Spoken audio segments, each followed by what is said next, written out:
Otoño del año 1220, el Estado Islámico más grande de esa época, Joresm, simplemente se desmoronó en pedazos. El país estaba envuelto en llamas y pánico. Las grandes ciudades de la Ruta de la Seda, Otrar, Bujará, Samarcanda, caían una tras otra bajo el asedio de los mongoles.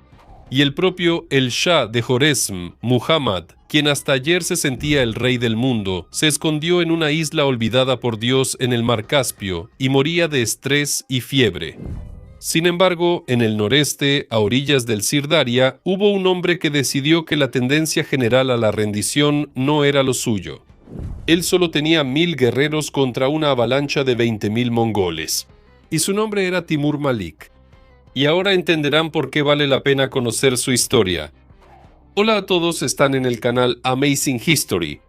Y hoy vamos a analizar probablemente el caso militar más audaz de la época de la invasión mongola. Esta historia la conocemos gracias a un cronista persa, que en realidad apoyaba a los mongoles y trabajaba para ellos. Pero incluso él, al describir las acciones de Timur Malik, no pudo evitar entusiasmarse como un fanático y lo narró todo como si fuera el guión de una superproducción. Pero primero, nuestro tradicional agradecimiento a los patrocinadores y espectadores habituales. Es precisamente su apoyo lo que nos ayuda a crear este tipo de contenido. Y ahora arranquemos. Continuación. El estado joresmita era una verdadera superpotencia de su tiempo. Para el año 1215, Joresm estaba en pleno auge. El gobernante Muhammad II en 15 años expandió tanto su territorio que abarcaba desde la India hasta las estepas kazajas. Él controlaba toda la ruta de la seda, recogía oro a paladas y, muy en serio, se llamaba a sí mismo el segundo Alejandro Magno. Pero, como se dice, había un detalle. Dentro de esta enorme estructura, todo se sostenía con alfileres y promesas. El ejército consistía en un montón de bandas de mercenarios que solo obedecían a sus propios comandantes de campo. Las élites regionales acaparaban todo para sí mismas. Incluso la mamá del Shah, Tarken Yatun, jugaba su propio juego y repartía cargos a diestra y siniestra sin preguntarle a su hijo. En resumen, era una alianza muy frágil que funcionaba solo hasta el primer problema serio, y ese problema llegó. En 1218, Muhammad se cruzó por primera vez con los mongoles en el campo. 3 días de batalla, 20.000 cadáveres de su lado, y los mongoles simplemente se fueron a hacer lo suyo. Pero el Shah tuvo un duro golpe de realidad, vio cómo peleaban los hombres de Chinggis Khan, y sinceramente se desanimó. Y luego ocurre una estupidez legendaria, la masacre de Atrar. El ricachón local, Inalchuk, asalta una caravana mongola y matan a los comerciantes. Chinggis Khan envía emisarios diciendo, «Entréguenos a este delincuente». Pero Muhammad, en vez de disculparse, ejecuta a los emisarios. En esos tiempos, eso era como acercarse a un oso dormido y golpearlo en la cabeza con un tronco. Según el código de la estepa, matar a un emisario es una invitación a la guerra. Cuando en 1219 los mongoles cruzaron la frontera, Muhammad tomó la peor decisión de la historia. En vez de reunir todas sus enormes fuerzas en un solo punto y dar una batalla decisiva, se asustó. El Shah no confiaba en sus generales. Temía que si los reunía a todos en un solo lugar, o lo derrocarían, o huirían después del primer fracaso. Al final, simplemente dispersó el ejército en diferentes fortalezas, y eso fue una sentencia. Los mongoles simplemente empezaron a tomar las ciudades una por una de manera metódica. Otrar, Taskent, Bujará, Samarcanda. Todas cayeron una por una. El mismísimo segundo Alejandro en ese momento estaba batiendo récords de velocidad al huir. Terminó sus días en una isla desierta en medio del mar Caspio en diciembre de 1220. Dicen que el hombre que poseía la mitad del mundo ni siquiera tenía un pedazo de tela para su mortaja. Es en este caos donde comienza la historia de Timur Malik. Y él fue, quizás, el único que en esta desesperación actuó con cálculo frío y nervios de acero. Ahora hablemos de quién es Timur Malik. No existe una biografía suya al estilo de nació, estudió, se casó. No tenemos retratos suyos y no sabemos su edad exacta. En cuanto a su origen, Timur Malik es hijo de esta región. Él fue uno de los representantes más destacados de esa misma élite político-militar, en la que la pasión turca y el carácter de acero se mezclaban con la profunda cultura y tradiciones persas. Huyan era su hogar, y para esta región, él es un superhéroe indiscutible, sin importar en qué idioma daba sus órdenes. En pocas palabras, Timur Malik es la combinación perfecta de cualidades sobre las que se sostenía toda la defensa de la región en ese entonces. Su estatus oficial era emir de Yuyand, que es como el alcalde de la ciudad, solo que con poderes militares muy amplios. Antes de la guerra, él era un funcionario común con uniforme, pero cuando llegó el Cisne Negro en forma de los mongoles, de repente mostró un desempeño tan impresionante que todos empezaron a hablar de él. Y aquí llegamos a la cuestión de quién fue, en realidad, el que hizo famoso a Timur Malik por siglos. Les presento a Ala ad-Din Atamalik ibn Muhammad Juwayni, o simplemente Juwayni. Juwayni, aunque era de origen persa, servía a los mongoles, frecuentaba su capital Karakorum y al mismo tiempo escribía la historia de sus conquistas. Y la escribía como una auténtica historia de terror, llamando a los mongoles la ira de Dios. Y este Juwayni, que en teoría solo debía alabar a Genghis Khan, de repente le dedica todo un capítulo a Timur Malik. Y la escribe en un estilo como si no fuera una crónica, sino un guión para Marvel. Cita el Corán, salpica el texto con versos del Shahnameh y le hace a Timur Malik el cumplido más grande que se podía imaginar en ese tiempo. Lo comparó con Rustam. Y para que lo entiendan, Rustam en la cultura persa es como Hércules, Aquiles y Superman juntos. ¿Por qué Juwayni exageraba tanto con los elogios? Bueno, primero que nada, él era un esteta, y de verdad quedó fascinado por lo hermoso y atrevido que peleaba ese chico. Y, en segundo lugar, su audiencia eran musulmanes, quienes después de la derrota total ante los mongoles necesitaban, pues, al menos algún motivo para sentirse orgullosos. Como diciendo, sí perdimos, pero miren qué tigre teníamos. Por supuesto, Juwayni pudo haber adornado un poco y añadido algo de épica para embellecer la historia, pero la base, el propio asedio y la manera en que Timur Malik salía adelante en la desesperación está confirmada por otras fuentes. Y lo que finalmente ideó convirtió un asedio común en una operación especial única, sin precedentes en Asia Central. Yuyand, hoy en día, es la segunda ciudad más grande de Tayikistán, y no es solo un punto bonito en el mapa. En el año 1220 también era un centro estratégico en el río Sirdaria. La ciudad protegía la salida occidental hacia el rico valle de Ferganá. Los mongoles, que entendían de estrategia mejor que muchos, enviaron un cuerpo separado allí. En las fuentes hay confusión. Algunos dicen que fue el hijo de Genghis Khan, otros que fueron sus principales generales, pero lo importante no son los nombres. Lo importante es que los mongoles llegaron a Yuyand ya preparados. Acababan de tomar la vecina Binakent y de hecho mataron a parte de los habitantes y al resto los obligaron a participar en el Hashar. Kashar es una táctica sumamente cruel, donde los prisioneros, que son compatriotas, son obligados a cargar piedras, construir torres de asedio y avanzar en la primera línea de ataque bajo las flechas de los suyos. Esto lleva a una situación absurda. Los joresmitas destruían sus propias fortalezas con sus propias manos bajo la supervisión de los capataces mongoles. Timur Malik veía todo esto. Él entendía que si simplemente se encerraba en la ciudadela sería un suicidio lento. Los mongoles tenían ingenieros de primer nivel de China que rompían muros de piedra como si fueran nueces. Quedarse en la fortaleza significaba simplemente esperar a que una enorme roca te cayera en la cabeza. Y aquí Timur Malik toma una decisión poco convencional. En medio del Sirdaria había una isla, un pequeño pedazo de tierra con una fortaleza, rodeada de agua por todos lados. Timur Malik entendió que el agua era como la kriptonita para los mongoles. La caballería es inútil en un asedio así, los arqueros también, ya que el río es demasiado ancho, las flechas simplemente no llegan y las máquinas de asedio no se pueden acercar a las murallas. Fue un cálculo genial. Él llevó el juego al terreno donde la superioridad numérica de los mongoles no tenía importancia y los habitantes de la ciudad se quedaron en la ciudadela. Y Timur Malik, con 1000 guerreros de élite, se trasladó a la isla, pero no planeaba simplemente quedarse ahí sin hacer nada. Antes de que los puentes fueran incendiados, él dio la orden de construir 12 barcazas. Si Juwayni no hubiera descrito su construcción con tanto detalle, uno pensaría que es fantasía, pero no, era una auténtica creación de ingeniería del siglo XIII. Los cascos de las barcazas se cubrían con una mezcla de arcilla y vinagre y encima se colocaban capas de fieltro mojado. El arma principal de los mongoles, el petróleo ardiente, literalmente se deslizaba por este recubrimiento sin causar daño alguno. Los barcos eran prácticamente invulnerables al fuego. En los costados abrieron estrechas troneras.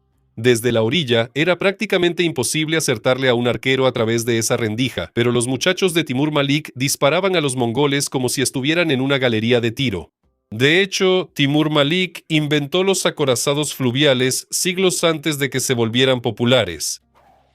Contra Timur Malik estaba el ejército mongol de 20.000 profesionales y unos 50.000 hoshars más. Con esos recursos, los mongoles estaban acostumbrados a resolver los problemas rápido. La ciudadela la tomaron sin esfuerzo, pero cuando se toparon con la isla, el sistema falló. Su táctica habitual simplemente no funcionaba. Entonces el mando mongol se desesperó y decidió bloquear el Sir Daria. Llevaron a los prisioneros a las montañas, los obligaron a cargar enormes rocas y arrojarlas al río para construir una presa directamente hasta la isla.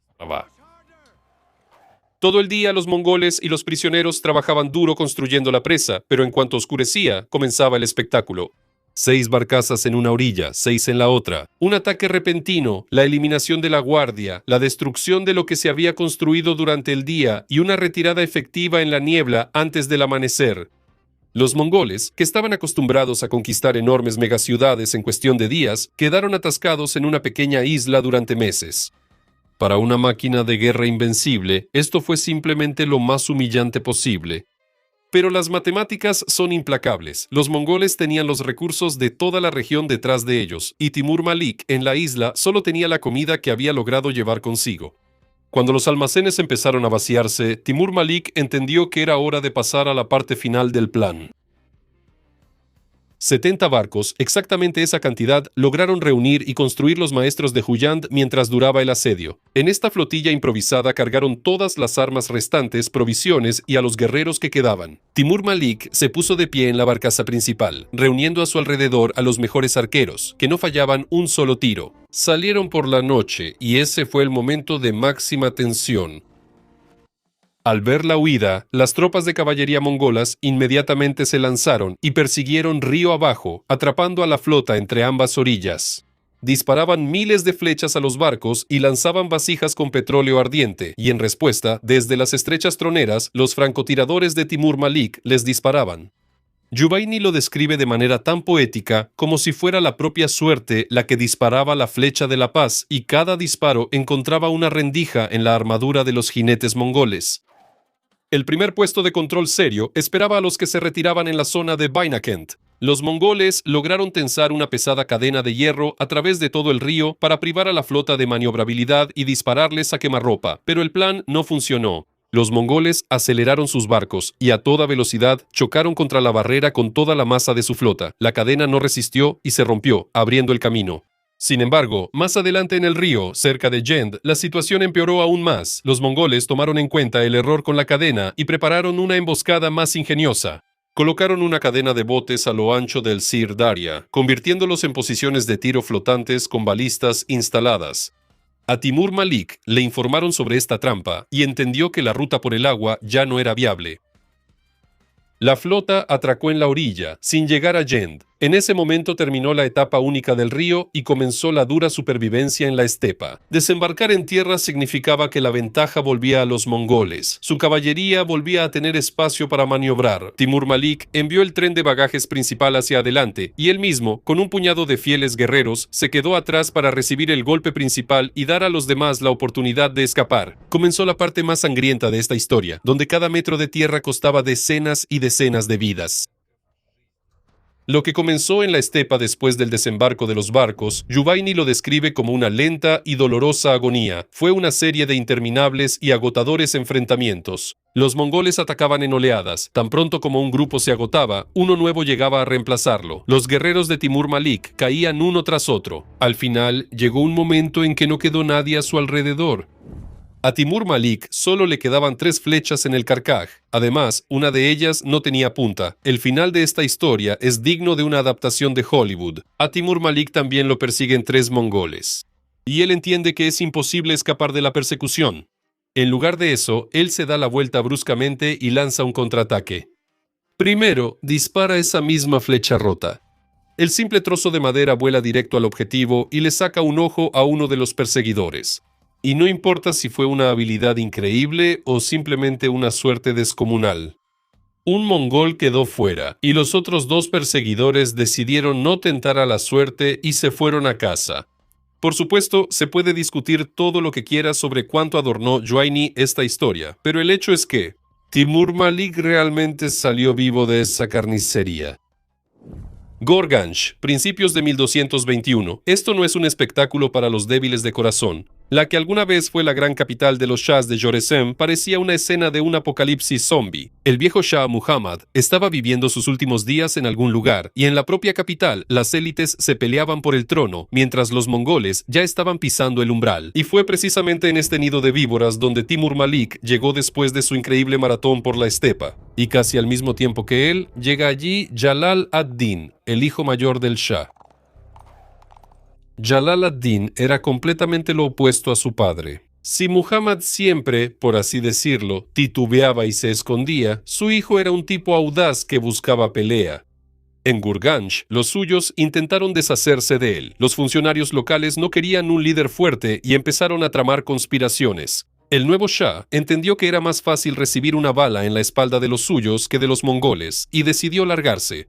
Solo 300 jinetes se fueron con él y Timur Malik estaba entre ellos.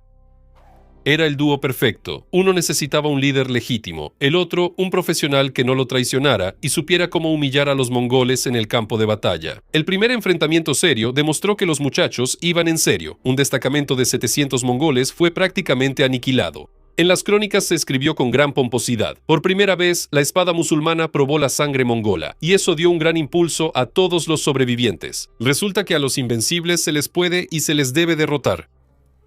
La gente empezó a unirse a Jalal ad-Din y pronto ya tenía un ejército considerable.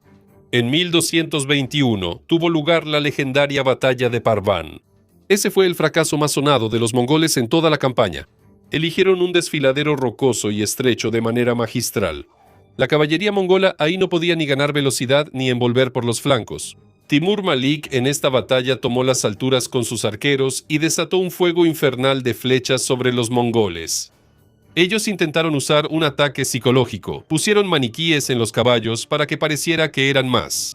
Pero Jalal ad-Din no cayó en ese engaño, sino que fue de frente y simplemente aniquiló al cuerpo mongol.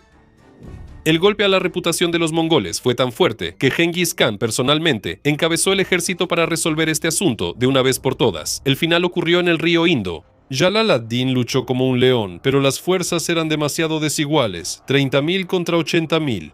Cuando se cerró el cerco, el Shah realizó su famoso salto, montado a caballo, con armadura completa, directo a las turbulentas aguas del Indo. Cruzó el río bajo la mirada de los mongoles. La leyenda dice que Genghis Khan prohibió dispararle, diciéndoles a sus hijos, así es como deben ser ustedes. ¿Dónde estaba Timur Malik en ese momento? Las fuentes le pierden el rastro entre el polvo de la batalla. Solo se sabe que él acompañó a Jalal ad-Din durante todo el periodo en la India, pero luego sus caminos se separaron. Jalal ad-Din pasó otros 10 años recorriendo toda Asia, tratando de reunir un nuevo imperio, hasta que murió a manos de unos bandidos cualquiera en las montañas. Pero la historia de Timur Malik en ese momento da un giro inesperado. Después de que Jalal ad-Din salió de escena, se pierde el rastro de Timur Malik. Juvaini nos da un detalle completamente inesperado. Nuestro severo guerrero, ingeniero y francotirador de repente aparece en Damasco como un sufí, es decir, una persona que dejó la guerra y se dedicó a un profundo autoconocimiento espiritual. Si esto era un verdadero zen o simplemente la tapadera perfecta para alguien a quien buscaba toda la inteligencia mongola, nunca lo sabremos, pero después de algunos años decidió regresar a casa. Para ese momento, el mundo había cambiado hasta volverse irreconocible. Los mongoles habían consolidado su orden y la ironía del destino es que el hijo de Timur Malik ya trabajaba plenamente para el nuevo poder. Él gobernaba las tierras de su padre bajo el mandato mongol. Timur Malik llegó a Juyand de incógnito. Se encontró con su hijo, pero él no lo reconoció. Cuando el padre se fue a la guerra, el hijo todavía era un bebé. Para demostrar quién era, Timur Malik tuvo que llamar a su viejo esclavo y mostrar sus cicatrices. El héroe que aterrorizó al ejército de Genghis Khan estaba parado frente a su propio hijo, demostrando su existencia. La aparición de un anciano extraño despertó el interés de la guardia mongola. Fue detenido por el escuadrón del príncipe mongol Kadagan. Comenzó el interrogatorio, y entonces, entre los guardias, estaba aquel mismo mongol tuerto que muchos años atrás, en la estepa, recibió un saludo de Timur Malik en forma de una flecha rota. Lo reconoció de inmediato. Timur Malik se comportó durante el interrogatorio como si aún estuviera al mando de la fortaleza. Ni una gota de miedo, ni una pizca de respeto hacia los invasores. Kadagan, incapaz de soportar tal audacia, simplemente tensó su arco.